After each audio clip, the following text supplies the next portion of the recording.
আরও ৩টি ক্রীড়া ফেডারেশনের কমিটি ঘোষণা করেছে জাতীয় ক্রীড়া পরিষদ। তবে অভিযোগ উঠেছে স্বাধীনভাবে কাজ করতে পারছে না ক্রীড়াঙ্গন সংস্কারে গঠিত সার্চ কমিটি, যে কারণে তাদের পদত্যাগের গুঞ্জনও আছে। ভিশনের ফুলঝুরি মেগা অফারে ফ্রি কিনলেই পাচ্ছেন 16 পিসের আকর্ষণীয় গিফট বক্স একদম ফ্রি। আমরা আপনাদেরকে জানিয়ে দিব।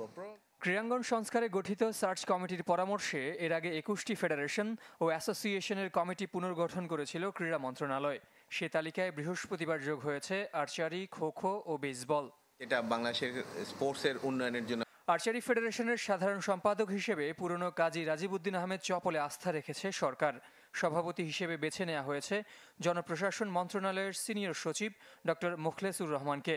খো খো ফেডারেশনের সভাপতি হিসেবে জিয়াউল হক ও সাধারণ সম্পাদক করা হয়েছে মীর কায়সার সাদিক সজীবকে।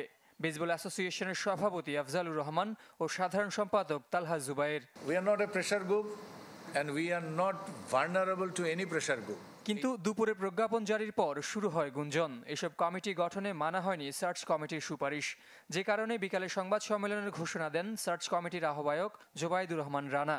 কিন্তু শেষ পর্যন্ত ক্রীড়া উপদেষ্টার অনুরোধে সরে আসেন নিজের সিদ্ধান্ত থেকে।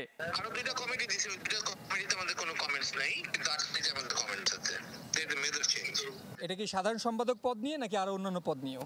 আরো আছে।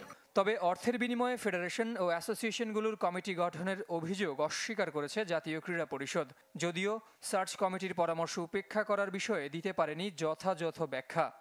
এরকম আমি আসলে মিলিয়ে দেখিনি, তো আমার কাছে যখন অ্যাপ্রুভাল আসে তখনই আমি এগুলা নোটিফাই করি। আমি আসলে মিলিয়ে দেখি না।